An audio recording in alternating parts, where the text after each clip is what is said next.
Merhaba arkadaşlar, yeni bir haberle karşınızdayız. Hande Erçel ve Barış Arduç sete çıktı.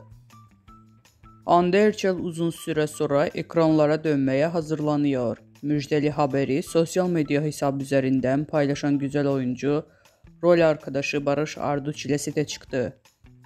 Başrollerinde oynayan Barış Arduç ve Hande Erçel'in paylaştığı Rüzgara Bırak adlı romantik filmin çekimleri başladı. İstanbul'da başlayan çekimler Urla, Çeşme ve Alaçatı'da devam edecek. Barış Arduç ve Hande Erçel başrollerini paylaştıkları Rüzgara Bırak filmin çekimlerinin ilk görüntüleri yayınlandı. Oyuncuların birlikte pozları "Biz sete çıktık, ilk ve en tatlı kareleri sizlerle paylaşmak istedik" notunu bıraktı.